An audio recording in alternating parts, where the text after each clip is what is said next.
Olá, tudo bem? Meu nome é Paulo Rocha e esse é o canal Construindo Fortaleza Esportes.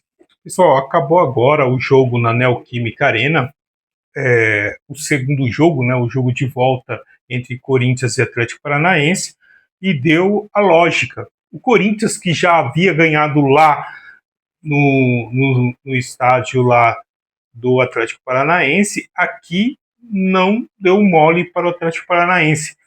Foi um jogo, fez um jogo seguro, um jogo de consistência. E aí, eu tenho que ressaltar alguns pontos desse jogo aí, desse time do Corinthians, né? Enquanto algumas peças têm dificuldade em jogar, outras mostram que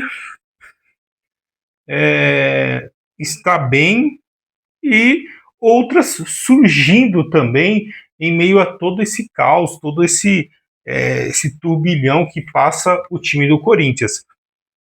Bom, se você chegou aqui nesse canal pela primeira vez, não se esqueça de se inscrever no canal, deixar o seu like, deixa também o seu comentário aí sobre esse vídeo e sobre o time do Corinthians aí, a vitória do Corinthians, o que você achou, o que foi mais relevante para você no jogo de hoje à noite pela Copa do Brasil.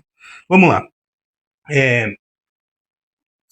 Para a gente falar do time do Corinthians, a gente não pode deixar de falar de um jogador que surgiu das categorias de base aí. O Corinthians tem esse trabalho de revelação e de revelação de jogadores. O Corinthians é conhecido popularmente como um time do terrão, né? Por quê? Porque muitos jogadores que fizeram história no Corinthians, no cenário nacional, vieram das categorias de base do Corinthians e que surgiram lá no Parque São Jorge, né? E eu estou falando daquele jogador que é o mais corintiano entre todos, né? É lógico que alguns se mostraram corintiano desde a nascença, desde quando nasceu, outro porque o pai era corintiano, porque a família é corintiana, é o caso do Mateuzinho, surgiu no Flamengo, mas a família inteira é corintiana, ele é corintiano de coração e fez essa declaração para o Corinthians. Então isso é muito importante. Para algumas pessoas, podem achar que não, mas é importante porque quando o jogador tem uma identificação com o clube em qual ele joga, e não é só questão de salário, ele vai dar vida por aquilo que ele está fazendo.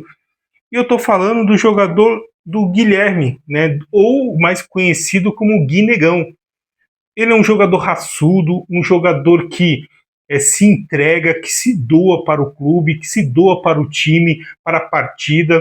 E hoje não foi diferente. Foi um jogador raçudo, brigou, lutou, deu carrinho, tocou, deu drible, deu assistência. Ó, tá se mostrando um belíssimo jogador. Me lembra muito o Jô quando começou no Corinthians, né? Um jogador que surgiu muito novo, né? O Jô surgiu, acho que era até mais novo do que o Guinegão, né? Surgiu, acho que tinha 17 anos, 16 anos o Jô, né? Então fez história aí no Corinthians e agora vive aí, não sei se está jogando ainda profissionalmente, mas fez a sua história no Corinthians. Bom, o Guinegão, ele não só hoje ele marcou o segundo gol do Corinthians, como ele deu assistência. Sim, o Garro, que está acostumado a sempre dar assistência, hoje recebeu assistência. O Guinegão foi o garçom do Garro. Ele tocou a bola para que o Garro pudesse fazer o primeiro gol do Corinthians. Ele deu uma finta e uma visão belíssima de jogo. Você vê que é um jogador muito lúcido, apesar de ser novo, tem uma força física imensa, né? O Guinegão deu um toque ali açucarado entre os dois zagueiros depois que ele deu uma finta no primeiro marcador, deu um toque ali e o Garro foi lá e só empurrou, fez o gol, o primeiro gol do Corinthians. Esse gol, ele já praticamente selou, né, ali a questão da classificação do Corinthians. Aí depois vem o Guinegão e marca um gol ali que mostra muito disso que eu estou falando, da questão da raça, da entrega, do jogo ali, da entrega na partida. Foi o que ele fez. Num bate-rebate, ele foi, deu um chute, fez o segundo gol do Corinthians, o terceiro no placar agregado, decretando assim, né, a eliminação do Atlético Paranaense. O Atlético Paranaense sabia que era muito difícil, tanto é que ele veio com um time mais reserva, mais poupou parte dos seus jogadores, porque tem um jogo importante contra a Chapecoense na próxima segunda-feira pelo Campeonato Brasileiro da Segunda Divisão. Então ele já veio com um time reserva, sabia que era difícil a sua classificação mudar aqui, poderia até mudar, mas a questão principal do Atlético Paranaense não era se classificar pela Copa do Brasil, né? Porque se fosse, ele teria que ter entrado com um time que ele acabou o jogo no início, né? E não do meio da partida para frente. Os jogadores, os armadores, os jogadores que têm um melhor toque de bola, que faz com que o Atlético jogue melhor, tinha que ter começado o jogo, não já no segundo tempo, já quando o placar já estava praticamente decidido. Então ele colocou mais para dar rodagem para os jogadores, né, não perderem tanto tato com a bola e com o jogo, com a partida disputada em si. Outro ponto também que eu acho interessantíssimo desse jogo do Corinthians foi a volta do Yuri Alberto, né, que foi aos 32 minutos, mais ou menos, ele entrou ali para... Foi uma recuperação ali bem rápida, né? Os médicos falaram que talvez ele tivesse que fosse demorar aí uns 3 meses para voltar, mas voltou antes. Então, um ponto positivo aí para o Yuri Alberto, ele que é um dos pivôs, é um dos pivôs ali, vamos dizer assim, dos pontos fortes do Corinthians, né? Que é o Yuri Alberto, o Memphis. Memphis está muito mal ainda, não consegue ainda jogar aquele futebol quando ele chegou no Corinthians, mas está ali, né? Um jogador que incomoda, tem um nome, tem um peso quando joga, quando está em campo. Então não é um jogador que você tá vendo ele ali, você vai deixar ele lá porque não vai fazer nada. Não, é um jogador que ele é diferente. Ele, a qualquer momento, num toque de bola, ele pode fazer algo diferente que pode mudar a história do jogo ou da partida. Agora, o Hugo Souza, cara, aos 28 minutos ele defendeu o pênalti, né? O pênalti lá do Atlético Paranaense. O cara bateu, ele foi buscar, defendeu, uma belíssima defesa. O Hugo é isso, né, pessoal? O Hugo, para pênalti, ele é um goleiro que tem uma boa envergadura, né, tem um bom impulso também, ele consegue buscar muitas vezes a bola. Um ponto fraco do Hugo, e que precisa ser melhorado, é a questão da saída com os pés. Né? Às vezes ele quer sair tocando bonito, e ele tem dificuldade, imensas dificuldades para sair tocando a bola assim.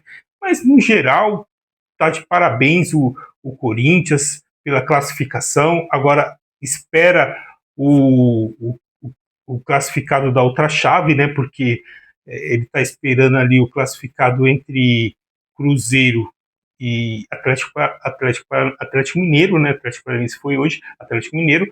O Cruzeiro sai na frente, porque venceu por 2-0 o primeiro jogo, e agora vai jogar o segundo jogo já com um placar de 2-0. Eu acho muito difícil o Atlético Mineiro reverter. Estou falando que é difícil, não é impossível, tá? Impossível no futebol não existe, é uma palavra que rara vez você vai ver empregada em alguns pontos aí. Você vê viradas históricas em jogos e tudo mais. Então não dá para você falar que é impossível o Atlético Mineiro virar esse placar de 2-0, mas é muito difícil, é pouco provável, né? O mais provável é que o Cruzeiro passe e enfrente o Corinthians aí pelas semifinais, disputando uma vaga para a final da Copa do Brasil. Então, mais uma vez, eu reitero meus parabéns ao Corinthians, parabéns à grande massa corintiana que torceu, vibrou, não teve muito sofrimento hoje, essa é a verdade. Foi um jogo bem tranquilo para o Corinthians. Então, se foi tranquilo, é porque o Corinthians fez ser tranquilo, não porque em si o jogo foi tranquilo. É que o Corinthians ele ali soube cozinhar o galo, né? Então, tá de parabéns ao Timão aí, que avançou mais uma vez aí para as semifinais. Então, agora fica aguardando o seu adversário, tranquilão, e agora se concentrar para o Campeonato Brasileiro, que vai ser pedreira e precisa se recuperar, tá bom? Então, para você que chegou até aqui, não se esqueça de se inscrever no canal, deixar o seu like, deixa também o seu comentário falando o que você viu de mais importante e relevante no jogo de hoje, e até mais. Tchau, tchau.